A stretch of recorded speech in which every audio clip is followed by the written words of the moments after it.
Papo Solto na área. Obrigado pela sua presença, pela sua audiência. Você sabe, né? O Papo Solto é um espaço para a gente sempre refletir sobre o nosso mercado de eventos e a gente está em 4 episódios incríveis com os nossos queridos celebrantes do Casamento às Cegas, que foram convidados para participar dessa série na Netflix. Mas antes da gente seguir com o nosso Papo Solto e esse papo muito legal com os nossos colegas celebrantes, eu tenho sempre que alertar, né? Eu estou virando, sei lá, youtuber, eu estou virando influencer, sempre eu tenho que dizer que você deve se inscrever no canal aí do Anderson Amaury Silva no YouTube. Clica aí no sininho para as notificações aparecerem para você. No Spotify, clica no coraçãozinho, espalha para todo mundo. Aliás, quero agradecer a audiência do Spotify. A gente bateu no último mês de junho 15 mil transmissões no Spotify. Então, estou muito feliz. É o Brasil inteiro conectado no Papo Solto. Esses dias eu recebi, inclusive, agora futuro, né? Noivo. Falei, olha, te achei no Papo Solto, fui ver as suas redes sociais, por incrível que pareça, estava procurando um celebrante e a coisa aconteceu. Então, eu tenho que agradecer a essa audiência do Spotify, que está muito legal. E também no Deezer, também está acontecendo de uma forma muito carinhosa. A nossa ideia é troca de experiências e levar o nosso mercado de eventos, corporativo, social ou público, a relevância que ele tem, a importância que ele tem e principalmente o profissionalismo que ele apresenta. Falando em profissionalismo, aqui estão eles e elas, meu amigo Maurício Macri, Lídia, Gisele e Natália Monteiro, falando sobre o Casamento às Cegas. No último episódio, a gente falou sobre tanta coisa, né? Queria focar agora sobre a atividade, né? Da representatividade da atividade dentro da Netflix e onde nós chegamos.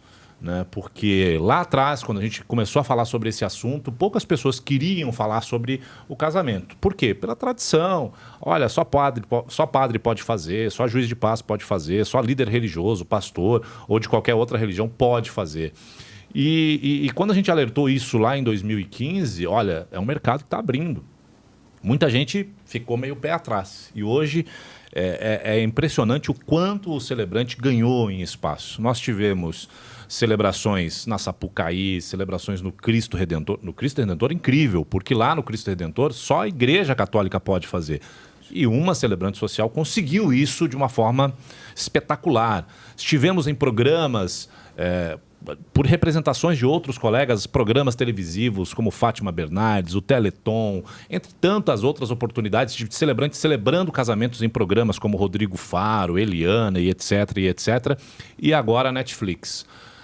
A nossa responsabilidade só aumenta.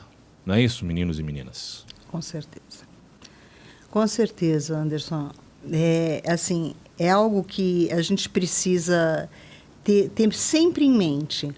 O celebrante, muitas vezes a gente vê pessoas entrando nessa área, porque claro que o microfone te dá muito poder, te dá uma visibilidade, tem uma questão até de autoestima, né? Relacionada ao nosso trabalho, porque enquanto você está ali com o microfone, você tem 100, 200, 500 pessoas te escutando, e isso te dá uma certa autoridade, né, ali no momento. Mas a verdade é que, para um celebrante social, isso não tem nada a ver com autoridade. Tem a ver com uma conexão, com um respeito muito grande, porque a gente trabalha num momento em que o casal está absolutamente vulnerável e esperando de você uma mensagem. Então, não é uma coisa de você simplesmente fazer um trabalho.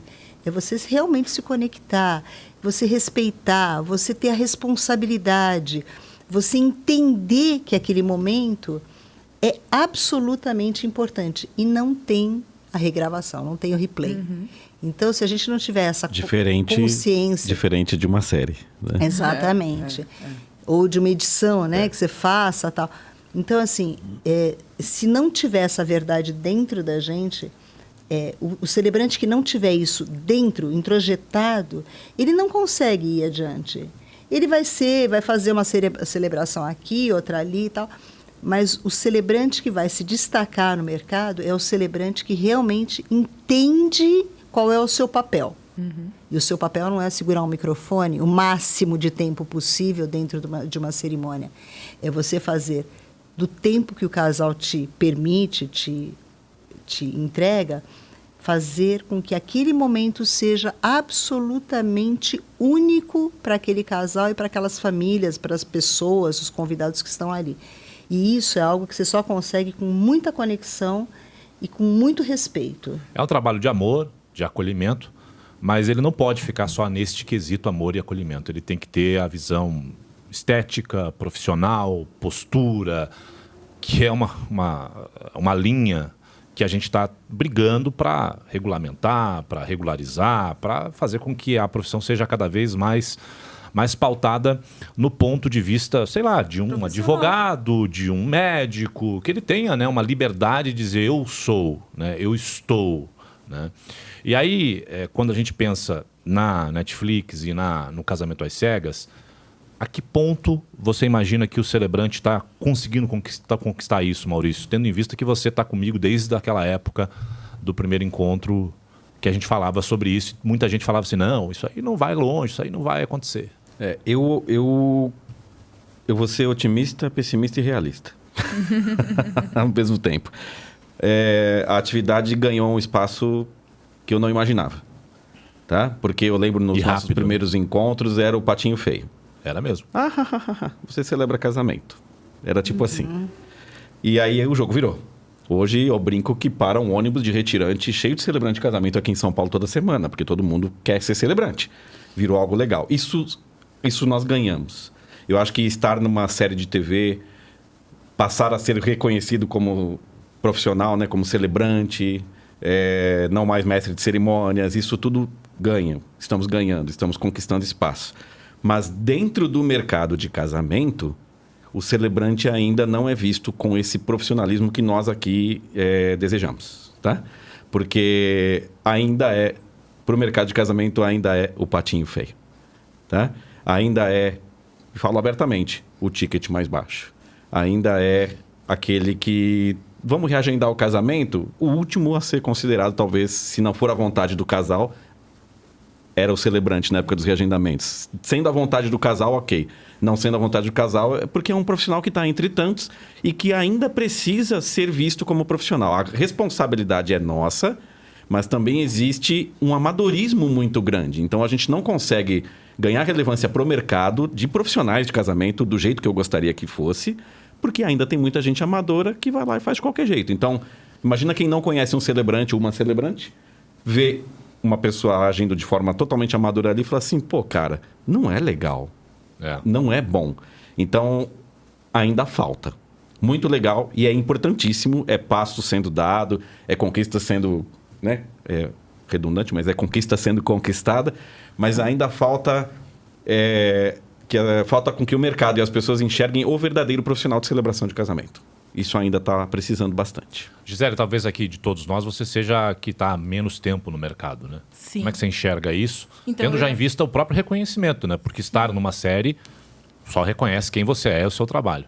E eu ia até complementar o que o Maurício falou, que por mais que você tenha começado de uma forma inusitada, de forma intuitiva, como foi a minha forma, que fui lá celebrar para uma amiga que ia se casar, não frequentava igreja. Desculpa, eu acho que todo mundo tem essa história de que uma amiga me chamou para celebrar. História parecida. E eu não conhecia essa profissão no mercado de trabalho, muito menos no mercado de casamentos, né? E eu comecei no final de 2017. Então, o que eu fiz? Por um lado, eu fui beneficiada pela pandemia, porque eu aproveitei esse tempo em que a gente ficou em casa, que eu tinha muito menos casamentos do que vocês, porque ninguém me conhecia. Eu costumo brincar quem era a Gisele Campos na fila do pão de São Paulo, mas que mora lá em Sumaré. E eu aproveitei esse tempo para estudar, para conversar, para encher o saco da Lídia, para encher o saco da Jamila, da Vera, da Natália. Então, assim, a gente foi trocando figurinhas e eu fui procurando os cursos e lendo e procurando me especializar naquilo que eu estava fazendo.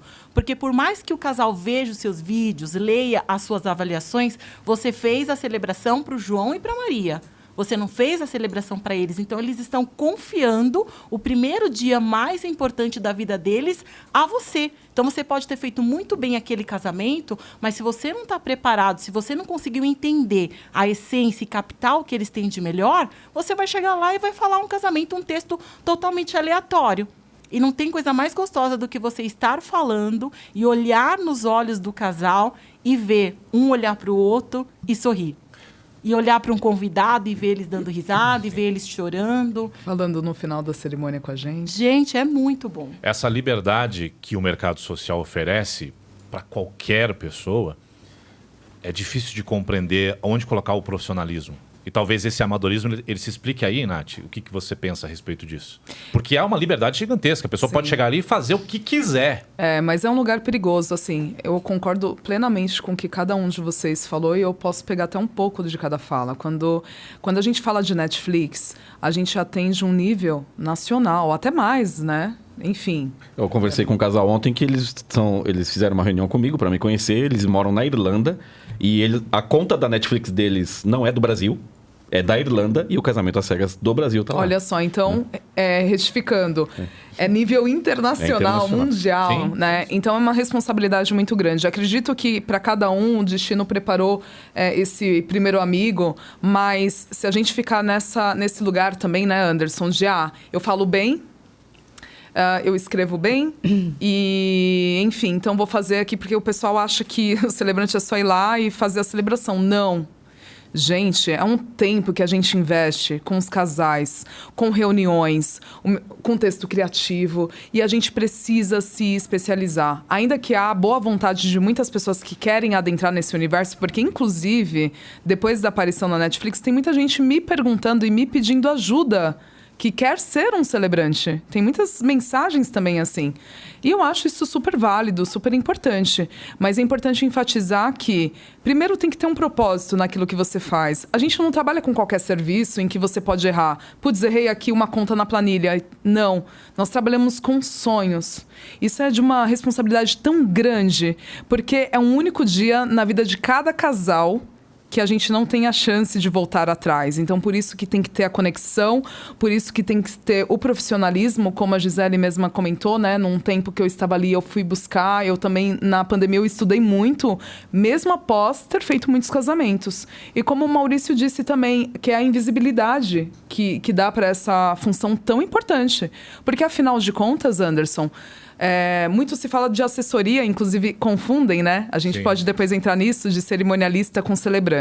Ok, a assessoria está ali conduzindo, organizando, mas o celebrante ele tem o poder de guardar eternamente nas memórias afetivas, tanto do casal, dos casais, quanto das pessoas que estão ali, aquele momento de uma maneira positiva ou não tão positiva.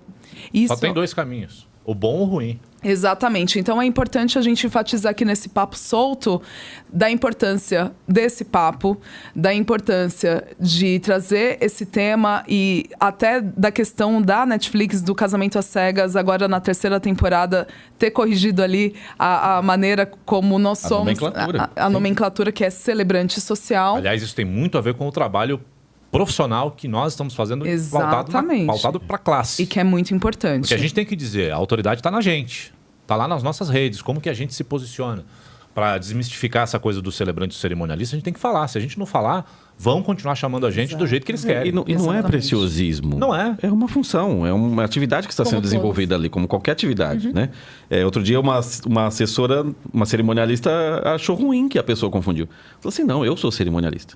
E ela está certa. Está certíssimo. Né? Tá certíssimo. Isso é posicionamento profissional de cada um. Exatamente. A única questão é que parece que o mercado precisa entender isso como um todo, porque eu já tive casos... De cerimonialistas nos chamando de cerimonialistas. A assessora falar para mim assim, você que é cerimonialista? Eu falei, não, você é a cerimonialista, eu sou a celebrante. E aí, assim, você vê que o mercado ainda tem dificuldade, imagina. Por isso que, às vezes, eu também fico assim, eu vejo os casais falando, gente, a gente está num processo, então não dá para exigir, mas a gente tem que fazer o nosso trabalho. Quanto mais a gente fizer o nosso trabalho, você vê que se numa novela já está se falando, que bom, isso já está repercutindo. Isso já está acontecendo, mas ainda é um processo. Ainda não existe a nossa função dentro, né, das organizações para a gente ter um cargo, uma profissão regulamentada. Não existe ainda. Aliás, isso aconteceu na sua edição, né, Maurício? Foi colocado como mestre de cerimônias porque é o que tem. Porque é o que existe, né? Então. E, de fato, o celebrante saiu do mestre de cerimônias. Sim. Isso não tem como negar. Não tem como negar. Quem é que tem boa oratória? Pensaram no mestre de cerimônias. No começo me chamavam você falou assim. uma coisa muito interessante, Anderson, que me chamou a atenção. Você falou assim, tem 2 caminhos, né? Ou vai ser bem feito ou não. E aí eu lembrei de uma coisa que eu sempre falo, eu até tiro o sarro de outras celebrantes também, porque eu acho que é a coisa, pegando um pouco também o gancho da Lídia, o microfone é um instrumento de inflação de ego, né? É mesmo. Então, acho que essa talvez seja uma área para a gente olhar e cuidar para que você não seja o protagonista. Mas eu falo sempre o seguinte, casamento é analogicamente igual pizza. Pizza ruim, até quando é ruim, é gostoso. Para quem gosta de pizza, certo? Mas essa o casamento sempre é emocionante. Se você vai num casamento de um amigo seu, de uma amiga sua, a pessoa faz uma celebração horrível, você ainda vai estar emocionado e emocionada porque é o seu melhor amigo, sua melhor amiga, que momento, que legal. Então, casamento ser emocionante, ele sempre vai ser. E isso traz uma visão de quem, de repente, não quer investir no profissionalismo, de que eu posso só chegar lá e fazer. Porque vai ser emocionante. Falas que determinam essa fração agora, de emoção. Como você vai ser lembrado é uma coisa, como você vai ser lembrado e lembrada é uma coisa, e que tipo de sentimento, emoção você vai produzir. Por isso a responsabilidade. Então, assim, o que você pode fazer para levar além aquele momento, para você tornar aquilo realmente memorável, sabe? Realmente inesquecível para as pessoas. Então, não é porque é emocionante, que é amor, que é lindo, que qualquer pessoa pode fazer. Tem aquele filme Ratatouille. Sim. Tá? Eu tenho 2 filhos, assisti esse filme até decorar as falas. Tem uma fala do cozinheiro, né, que vira pro ratinho que fala assim, qualquer um pode cozinhar. E ele é muito criticado por isso. Mas se você para pensar, ele tem razão. Qualquer um pode celebrar. Qualquer um pode celebrar. Mas não é por isso que você vai chegar lá e pegar o microfone de qualquer jeito. Tá? Profissionalismo, desculpa, mas hoje em dia eu vou taxar mesmo, tá? É obrigação. Tá? Mas acho que essa analogia... A responsabilidade é gigante. É muito uma linha tênue que o Maurício tocou. Porque assim, já que o casamento ele já proporciona as emoções, porque as emoções elas estão lá. Elas podem ser emoções boas ou não. A energia está lá. Né? Como tocar nessas energias para que as pessoas encontrem o riso, o sorriso, a emoção, a lágrima, a fé... Essa é a responsabilidade do celebrante, é como tocar nisso. Né? Então, o profissionalismo ele passa exatamente nessa questão. Como é que eu vou entender a filosofia daquela família, a filosofia daquele ambiente, observar as conexões que ali estão acontecendo. Eu acho que esse amadorismo que a gente percebe é esse ego de achar que eu posso emocionar, que eu posso fazer rir, que eu posso acontecer. E eu acho que menos é mais. Não sei se vocês concordam comigo quanto há uma produção, porque você para estudar aquela história, você para estudar a essência, onde que a noiva se emociona, quando ela fala de repente de alguém que ela perdeu, ou quando ela se apaixona pelo noivo, ou pela história, ou pela família. É esse momento, é como que eu toco nisso para não exagerar ou para não minimizar quando é importante. Do humor, tem que tomar um cuidado. Isso, ou a ação do humor, grande. Né? Tem uma questão importante que acho que se trata de entender. Porque tem casal que quer o protagonista.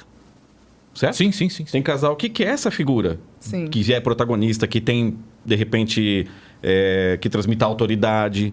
Acho que dizer que o menos é... Eu sou do menos é mais. Eu sou adepto disso. Mas dizer que esse é o caminho...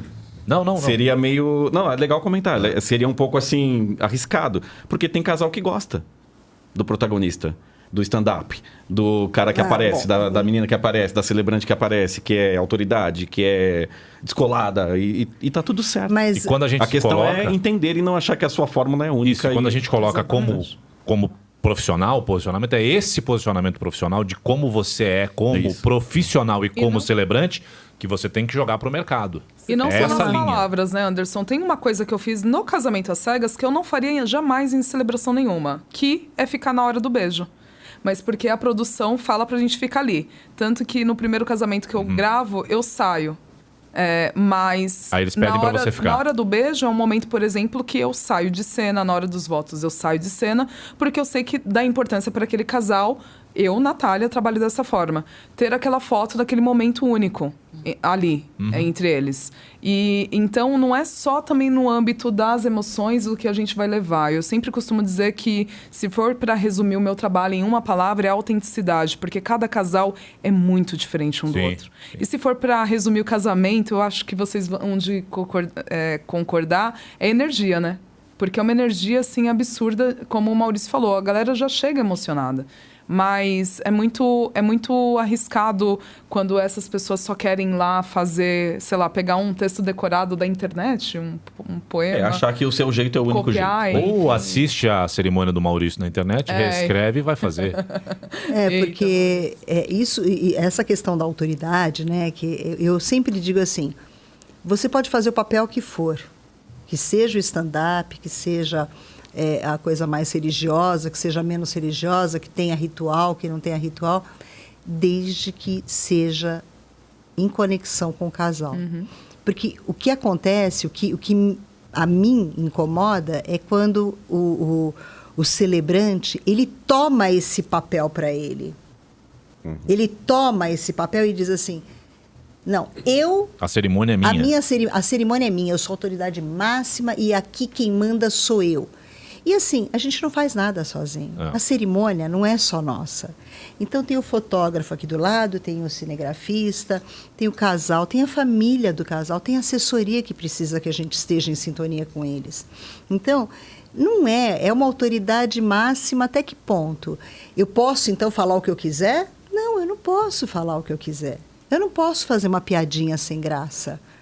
Eu não posso, de repente, falar da avó que faleceu e transformar aquilo num velório. Então, a gente tem, sim, uma autoridade até a página 5, desde que o casal também esteja de acordo. Então, para mim, está ótimo dessa forma. Eu acho que é isso. A questão, inclusive, do beijo, que todo mundo coloca muito, não tem que sair. Eu já tive fotógrafo que falou, eu não quero que você saia, porque você sabe se portar na hora do beijo. Então, assim, tudo é muito relativo. Tudo é muito relativo. A coisa do sim e do não, do certo e do errado, quando você fala assim, até pizza ruim é boa, eu acho que tem uma coisa assim isso é um exagero, porque tem pizza que pode ser ruim. Não, eu concordo, mas assim, eu acho que a gente tem que ter esse bom senso, sabe? De saber que, assim, a hora do beijo, eu saio numa ótima. Olha, mas eu sempre falo com o fotógrafo.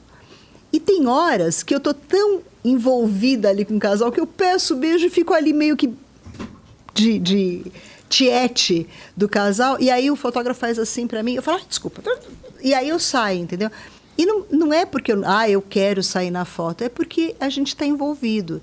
Então, essas coisas a gente tem que ter muito claras. Antes da gente ficar discutindo, apontando dedos, e no nosso mercado é muito complicado, porque existem muitos dedos apontados, muitos julgamentos, e eu sinto que eu me afasto muito quando eu começo a perceber essa coisa dos julgamentos, né? Não, tem que ser assim, tem que ser assado.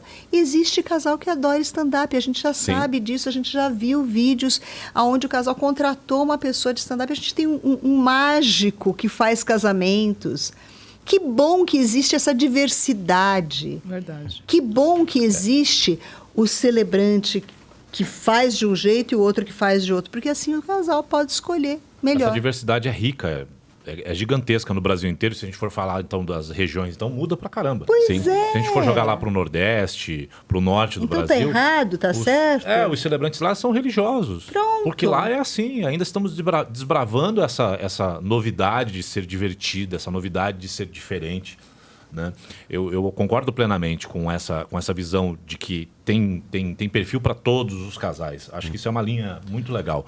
Mas Tem uma coisa, Anderson e Lídia, Gi e Nath, que eu acho que, assim, seja como for que você escolher, eu escutei isso de um grande amigo, que o primeiro evento da minha vida foi com ele, é o Fausto Rosa, é um mestre, assim, sabe? Ele me entregou o microfone, falou assim, lembra que nós estamos a serviço. Exato. Fantástico. Pronto. Foi a melhor frase que eu escutei na vida de evento. Lembre-se que estamos a serviço. Ele falou, qualquer pessoa que está trabalhando em um evento está a serviço. Nós estamos a serviço. Se você coloca essa postura, você vai entender, se conectar, acolher, compreender e executar Da melhor forma. Com maestria. Então, você pode ser o que você quiser, mas lembre-se que você está a serviço. E na harmonia com a equipe, né? Como a Ali falou, é verdade. Não, e a serviço Nós de não todos. somos sozinhos. Exatamente. Não somos. Sim. sozinhos. Eu acho que o que nós queremos bastante para a nossa classe, para regulamentá-la, para profissionalizá-la, não é colocar padrão. Essa não é a linha de raciocínio. Mas é fazer com que direitos e deveres sejam respeitados lá e cá. Acho que essa é a grande... Você é militante, você sabe do que eu estou dizendo. Sabemos do que estamos dizendo. Sim. Da mesma forma que a pessoa te escolhe e exige de você aquilo que você colocou no contrato, é esse respeito. Eu tenho que respeitar o contrato. Concordo. O que nós estamos percebendo hoje na nossa linha é o exagero, sabe? É fazer aquilo que acha que tem que fazer. E quando, na verdade, não é o que eu acho, é o que o casal quer, o que o casal acha, o que o casal pensa, ou o que aquela mensagem que aquela família tem. E aí acaba entrando o quê? Entrando a própria religião. Tem celebrante que faz isso. A própria religião ele coloca na cerimônia. Quando, na verdade, talvez... E eu escuto isso, muitos casais me procuram. Anderson, eu quero uma celebração que ela tenha o misto da emoção com o misto da leveza. Sim. Eu não quero o exagero. E aí, me perdoem dizer, eu costumo dizer, tem que tomar cuidado com o celebrante lacração, ou com o profissional lacração. Nós estamos falando de celebrante aqui, né? O celebrante que vai lá para lacrar, né? Para viralizar, para aparecer. E não é esse o propósito. Como o casamento às cegas também não é o propósito apresentar o celebrante, embora tenha apresentado. Sim. Essa é o raciocínio dos direitos e dos deveres da nossa atividade. Então, sim, eu fico... Às vezes muito... O pessoal tem pegado no meu pé, Anderson, segura, calma. Porque não é de você. Mas é porque a gente vem com um trabalho lá atrás de reconhecimento dessa atividade. Eu vou continuar brigando, sim. Desculpa, Lídia. Se quiser se afastar, se afasta. Não, eu não me afasto. Eu só fico na minha. Você vê que eu fico na minha. Só lendo. Porque, de fato, a gente está conquistando muita coisa. Sim. E é isso que nós estamos mostrando aqui. Mas eu acho que é o seu papel também, um pouco isso, sabe? Porque você está numa outra posição. E eu, assim, quero reconhecer no novo cerimonial e no Anderson a pessoa que tem um talento fantástico para executar esse trabalho de qualificar, que você é incansável nisso, né? Assim, eu admiro demais, você sabe disso, já te falei e repito, acho que esse seu trabalho é realmente, sabe, assim, você está numa posição de ir lá e falar assim, gente, então, o que vocês acham disso? O que vocês acham da foto? Trazer as provocações, né? Você traz isso para que haja, inclusive, essa coisa do pensamento, as pessoas pensem.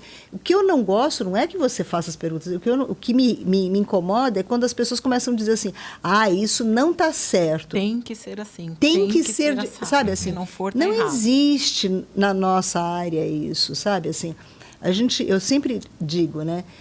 De repente, numa celebração que eu tenha feito, eu lembro que eu fiz uma cerimônia uma vez que durou 1h30. Por quê? Porque teve uma série de coisas que aconteceram, que o casal pediu, que tinha influência da pessoa da igreja deles, tinha uma série de rituais que eles quiseram colocar, tinha a fala de um, tinha a fala de outra... O casal ficou sentado, inclusive, na minha frente. Eu fiz a cerimônia com eles sentados. Eles sabiam que ia ser uma cerimônia longa. E terminou a cerimônia e eles falaram, foi exatamente o que a gente queria. Talvez quem tenha visto, fala assim, gente, por isso que eu não pego um celebrante. Olha aí o que o celebrante faz, que horror. Mas aí você está a serviço de quem? Então, mas é isso que eu estou falando. Por isso que a gente não pode julgar, entendeu? Porque, de repente, se você olha para um ponto daquela cerimônia, você não sabe se foi o casal que pediu que fosse assim. Exato. Então, antes da gente falar assim, nossa, o celebrante saiu na foto, né? Ou não está na foto. Que absurdo, eu acho, porque é isso que me incomoda. Sim, quando entram os julgamentos do acho absurdo, isso não se faz, esse tipo de fala que me incomoda demais. Porque a gente sabe que, a partir do momento que a gente está a serviço de um casal, então a gente vai fazer uma cerimônia, eu já fiz cerimônia de 15 minutos e cerimônia de 1h30. De 15 minutos. Eles falaram, não queremos história, não vai ter entradas, vai ser só a noiva que vai entrar, não vai ter outras entradas.